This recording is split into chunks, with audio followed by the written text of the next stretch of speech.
provide you with the lowest per GB rates, night or day. SLT 4G, driving you ever forward. Making headlines on First at 9, a unanimous decision. Supreme Court Judge Nalin Pereira takes oath as Sri Lanka's 46th Chief Justice. Why only us? Minister of Finance questions the use of the term Chinese debt trap on Sri Lanka, while Europe goes under the radar.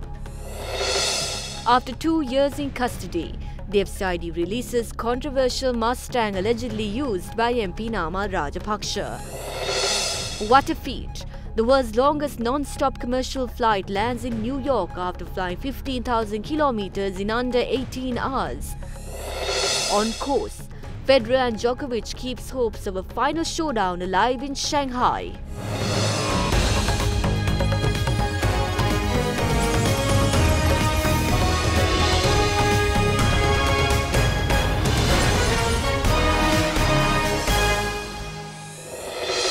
A very good evening to all our viewers who have joined us here on First at 9 and other Derana 24/7 Sri Lanka's news channel. I'm Katharina Chang.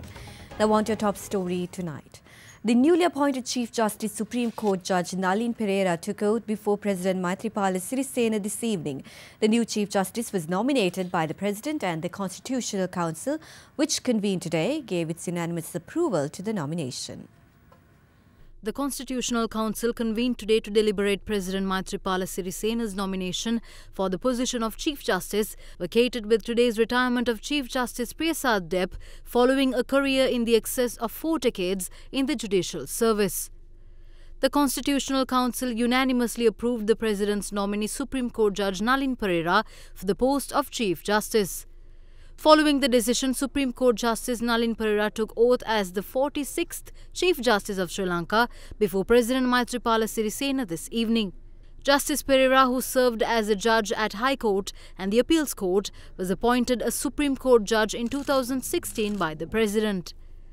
In the meantime, President Maithripala Sirisena, speaking at a function held at the Apegama premises in Battaramulla, expressed his views about the nomination made to the post of the Chief Justice. I have always stressed that it is important to be unbiased when appointing heads to state institutions. After arriving in Sri Lanka the day before yesterday, I nominated the best person for one of the most important positions in the country, which is the Chief Justice. It's the President that should appoint the Chief Justice under the Constitution. I asked for education and professional qualifications of all Supreme Court judges in the country.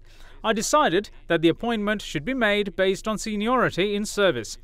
For the past 30 years, the presidents before me didn't appoint Chief Justices based on seniority, and this is the first time.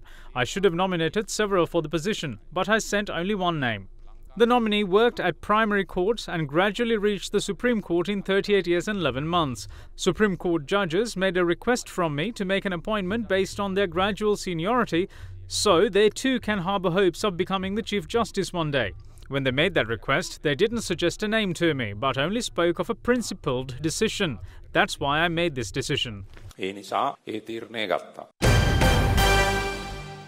Minister of Finance and Mass Media Mangala Samaraweera calls into question the use of the term debt trap in relation to China's investment at the Hambantota port. Speaking to Japan's Nikkei Asian Review today, Minister Samaraweera charged that ports world over, including the Darwin Harbour in Australia, has Chinese involvement. However, the term debt trap is not used with regards to them. He also argued that fear caused owing to the depreciation of the Sri Lankan rupee are overblown, and was quoted by the media outlet as saying that the sharp decline of Sri Lanka's currency is not as catastrophic as people make it out to be. In an interview with Japan's media outlet Nikkei Asian Review, Minister Mangala Samaraweera stated that the sharp decline of Sri Lanka's currency is not as catastrophic as people make it out to be. According to Reuters, the rupee has declined 11.54% so far this year, recording its sharpest fall since 2001. The minister, who is currently in Indonesia for the annual gathering of the IMF and World Bank to lobby international institutions on issues of concern in the global economy, was quoted as saying that the government has been trying to drive Sri Lanka towards an export-oriented economy, and this crisis, in a way, makes people realize the need to do so even more vigorously. He also said that he does not consider it a crisis at all. While portraying a positive sentiment on the country's economy, the minister, who is also the chair of the G24, noted, quote, "We feel if the crisis is going to get worse, then I think we have to have a coalition of the willing who will work out these strategies to meet these challenges," unquote. Responding to the media outlet who questioned him on the recent comment made by US Vice President Mike Pence on China's so-called debt trap, the minister stated that Sri Lanka is more or less in control of all these projects, and to now call these a Chinese debt trap is a bit unfair. He added, quote, "You have the Darwin Harbour in Australia, which has been more or less given over to the Chinese. So many harbours and ports in Europe that the Chinese have invested in, but no one is calling them Chinese debt traps. Why is that word only being used on Sri Lanka? That gives a false image of the country," unquote. In a widely reported speech, Vice President of the United States Mike Pence attacked China last week, accusing the Chinese government of setting debt traps for developing countries such as Sri Lanka, Pakistan, the Philippines and Djibouti.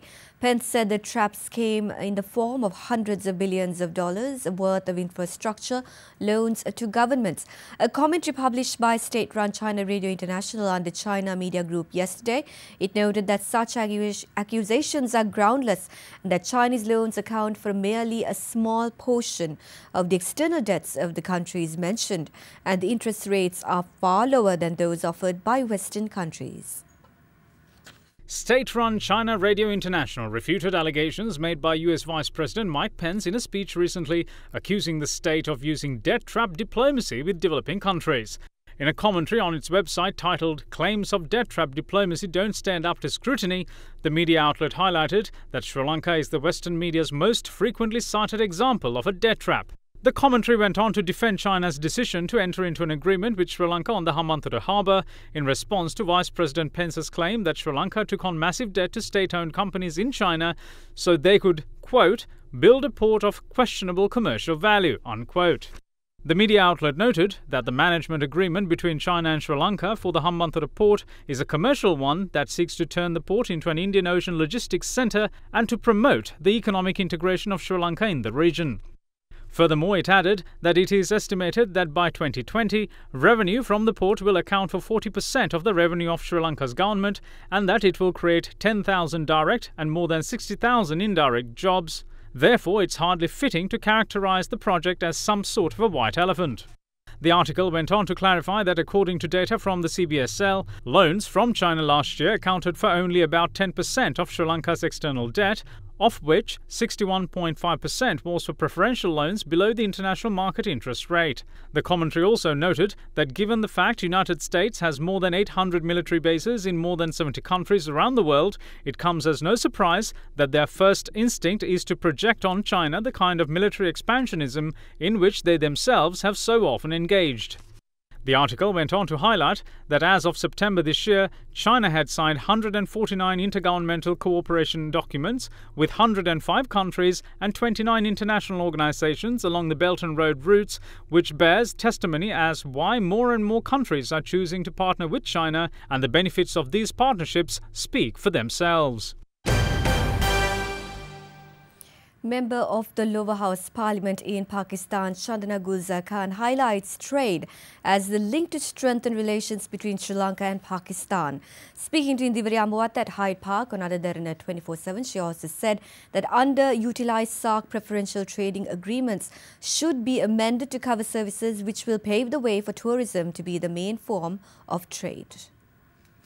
What is the potential of trade between our two countries? I think we already have an unutilized trade agreement, which is the SAARC. SAARC, unfortunately, at the moment only covers trade in goods.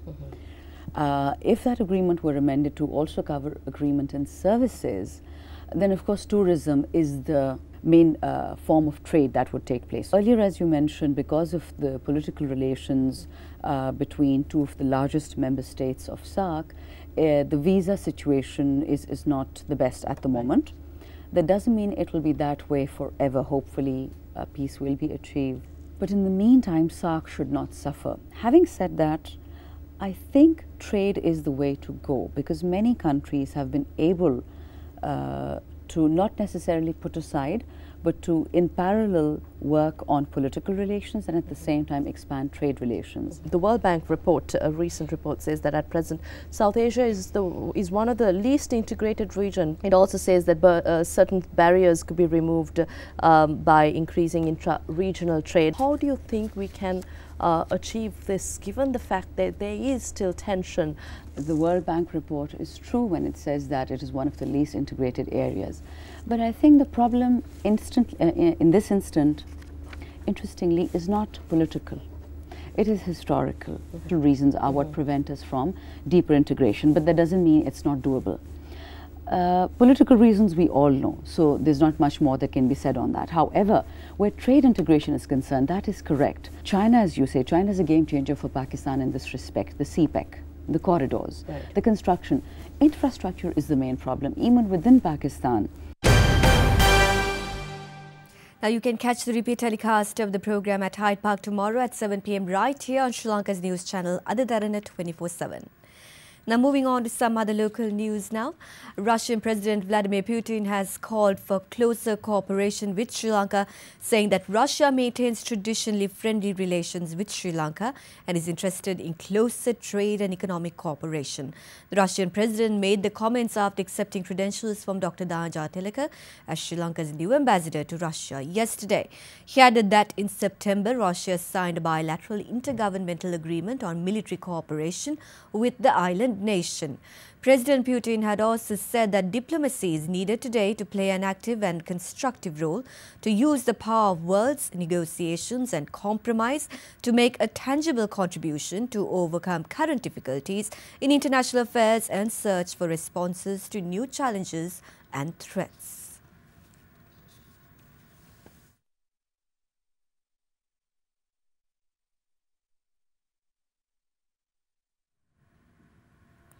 Now, the controversial Ford Mustang, which was reportedly imported by MP Namal Rajapaksa, was returned to its current owner by the FCID today.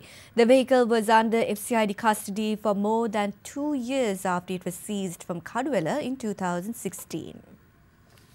On the 5th of September 2016, the Financial Crimes Investigation Division took into its custody a Mustang allegedly belonging to MP Namal Rajapaksa. During investigations, the FCID recorded statements from MP Namal Rajapaksa and the new owner of the vehicle.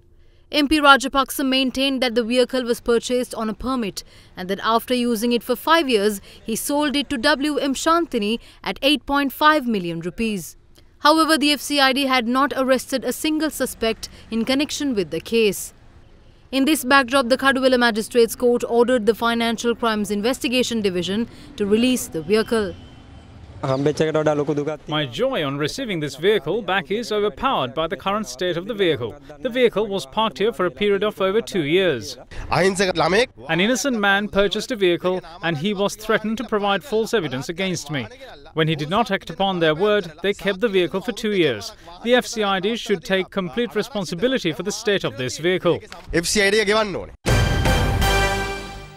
Minister of Petroleum Resources Development Arjuna Rantunga in Parliament today gave clarity and laid out government's plan for the oil tank complex in Trincomalee, which has been under media scrutiny as some accuse the government of handing over the facility to India.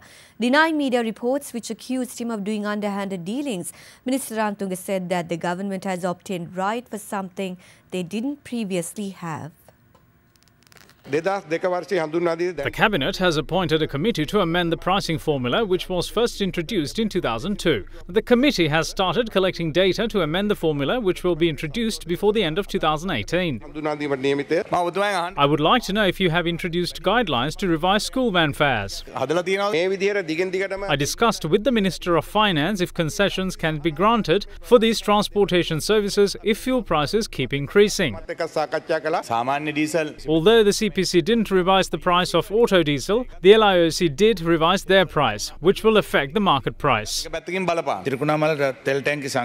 following policy decisions were taken on the Trincomalee oil tank complex after the Cabinet meeting on the 7th of August in 2018. It was decided to give the power to Lanka IOC PLC to use the 15 tanks they already occupy under a time period allocated by the Cabinet. It was also decided to set up a subsidiary of the LIOC and the CPC to develop 85 tanks at the upper upper section of the tank complex. The subsidiary will develop 16 tanks at the lower section of the complex, which is handled by Sri Lanka for our exclusive use. The same subsidiary will develop the rest of the 69 tanks at the upper section of the Trincomalee oil tank complex as a joint venture right of the petroleum industry under a period of time determined by the Cabinet. We took over 16 tanks and the rest will be developed by this subsidiary since we lack funds. I was accused in media for doing underhanded dealings. There is no such thing. In fact, we have obtained the right for something we previously didn't have.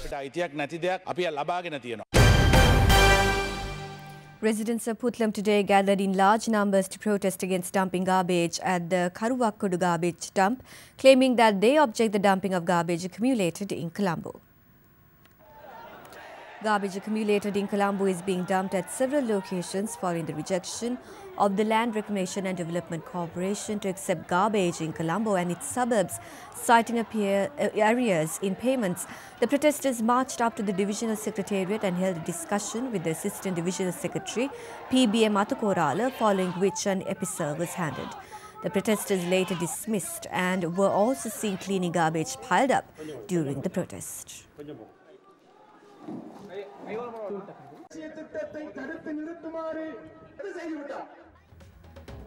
With that, let's cross over to a short commercial break.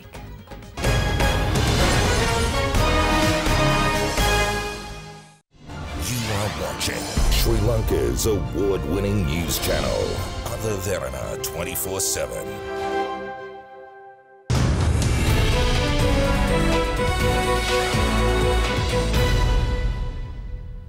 The government intends to augment its efforts to promote the country's ocean interest as a maritime nation. This was divulged by Minister of Foreign Affairs Tilak Marapana at the inauguration ceremony of the Indian Ocean Conference yesterday. Addressing the conference, the minister also pointed out that lack of coordination between international, regional and national organizations which are responsible for oceans will adversely impact on realizing the ocean's full potential. Taking into consideration our inseparable link with the Indian Ocean, the government of Sri Lanka has adopted a specific policy focus in our foreign relations on the oceans. As a maritime nation, the government of Sri Lanka intends augmenting its efforts to promote Sri Lanka's ocean interests. The blue economy holds much potential for development and growth for Sri Lanka and would therefore be in the forefront of our efforts in the future. The government's vision is to make Sri Lanka the hub of the Indian Ocean with a knowledge-based, highly competitive, social market economy. Lack of coordination between international, regional and national organizations responsible for oceans will adversely impact on sustainably harnessing ocean resources and realizing the ocean's full potential. The rise of traditional and non-traditional security threats, including strategic mistrust and power rivalry on the maritime domain, piracy, drug trafficking, human smuggling, maritime terrorism, illegal, unreported and unregulated fishing and pollution requires adequate attention by states in order to ensure that the rule of law prevails in the Indian Ocean. Colombo stocks declined for a fourth straight session and posted their lowest close in more than a week as the all-share price index fell by a further 0.4% to 5,815.03. It fell 3.6% last month and is down 8.7% so far this year. The market turnover was 408.9 million rupees today, more than half of the year's daily average of 765 million rupees. Foreign investors were net sellers on 311.5 million rupees worth of shares, extending year-to-date foreign outflow to 6.6 billion rupees. For a detailed report on how the market performed during the week, we have Upul Attapattu from NDB Securities. During the week, the SPI lost 1.2%, mainly due to price losses in counters such as John Kills Holdings, Ceylon Coal Stores and Sampath Bank. Meanwhile, the S&P SL20 decreased by 2.1% for the week. The average daily turnover for the week was down from last week to 311 million rupees. Foreigners remained active for the week, closing as net sellers, where foreign sales accounted for 52% of the total weekly turnover. A net foreign outflow of nearly 488 million was recorded for the week, which resulted in year-to-date net foreign outflow to increase to 6.9 billion rupees. The Sri Lankan rupee strengthened 0.5% today as inward remittances and exporters' dollar sales surpassed mild importer demand for the greenback. The rupee ended at 169 rupees and 40 to 70 cents per dollar, compared with the previous close of 171 rupees and 20 cents to 40 cents. The rupee fell to an all-time low of 171 rupees and 60 cents per dollar on Wednesday, surpassing the previous low of 171 rupees hit on Tuesday due to foreign selling in government securities and exporter greenback sales. With that, let's take a look at how the Sri Lankan rupee traded against other currencies around the world.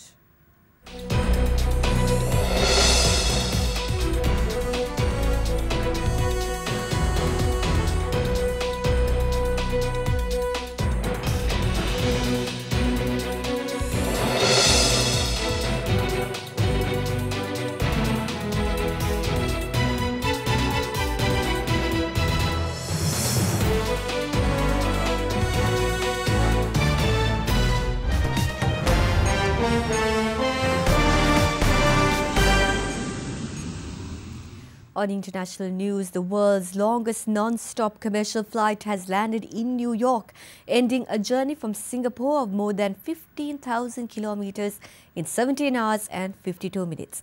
Singapore Airlines relaunched the service 5 years after it was cut because it had become too expensive. The inaugural flight from Changi Airport to Newark International Airport, which services New York, took off amid much fanfare, with 150 passengers and 70 crew on board. Qantas launched a 17-hour non-stop service from Port to London earlier this year, while Qatar runs a 17.5-hour service between Auckland and Doha. Passengers flew aboard a new Airbus A350 jet, and there were no issues when it came to cramped legroom. U.S. President Donald Trump has renewed his attacks on the central bank, the Federal Reserve, calling it out of control and far too stringent. His criticisms came during remarks in the White House earlier. He told media that the Fed was being too aggressive by raising interest rates this year and getting a little bit too cute. Well, we're still up 40% for the period of time. So, I mean, the markets are way up over what they were. It's a correction that I think is caused by the Federal Reserve with interest rates. The dollar has become very strong, which, frankly, people can debate whether or not they like a strong dollar or not. The dollar's very strong, very powerful. That causes a little difficulty with doing business. Frankly, strong dollar doesn't necessarily mean all good, but we do have a very strong dollar. And we have interest rates going up at a clip that's much faster than certainly a lot of people, including myself, would have anticipated. I think the Fed is out of control. I think what they're doing is wrong. Under the Obama administration, you had a lot of help because they had very little interest. You know, when you talk about economies, our economy is far better than that, but we're paying interest, and they weren't. They were using funny money. But I think the Fed is far too stringent, and they're making a mistake, and it's not right. And it's, despite that, we're doing very well, but it's not necessary, in my opinion, and I think I know about it better than they do, believe me. And we'll join you with some sports news on the other side after the short commercial break. Stay tuned. You are watching Sri Lanka's premier news channel, Other Derana 24/7.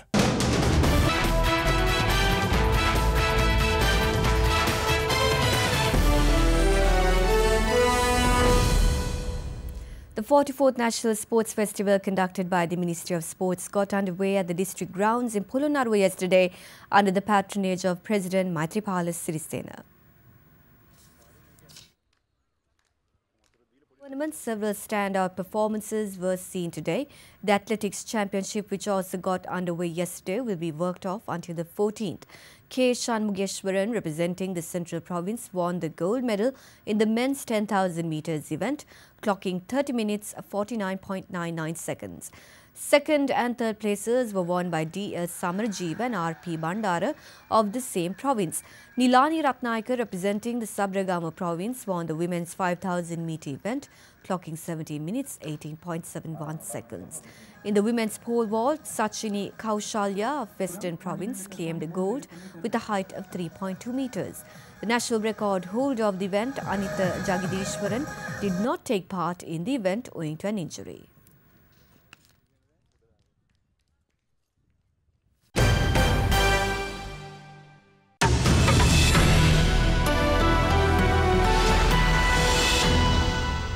Sheila Fernando is at the Derana Weather Centre with your forecast first evening edition.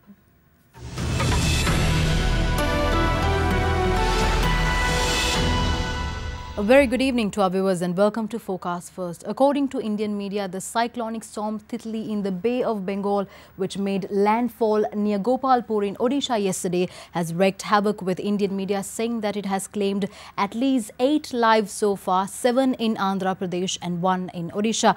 AccuWeather predicts that Titli will bring hazardous weather conditions, including floods and gusty winds to parts of India and Bangladesh during the weekend. Meanwhile, the Department of Meteorology says that showers or thunder showers will occur at most places over the island, including western, southern and Sabaragamu provinces.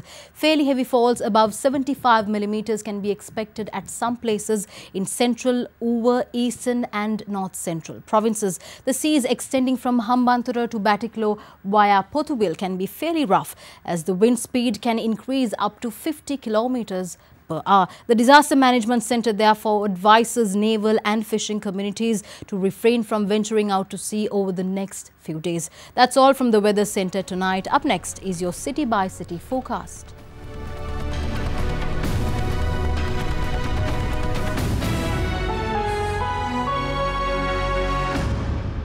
Well, it's time for your good story of the week. Today's good story depicts a mother's unconditional and undying love for her child. This is the story of Ada and her 8-year-old son Tom. Despite her advanced age and need for support, 98-year-old Ada Keating decided to move to the nursing home where her 80-year-old son Tom has been living since 2016. The reason for her decision is that she simply felt her son needed more care and support. After he has his food, and then I go down for dinner, and then when I come back, I come out here, we sit in those 2 chairs, and we sit there, don't we, till I get my cup of tea. And then we go back up and watch telly. And with that, we conclude this edition of First at 9. Thank you for joining us and have a pleasant evening.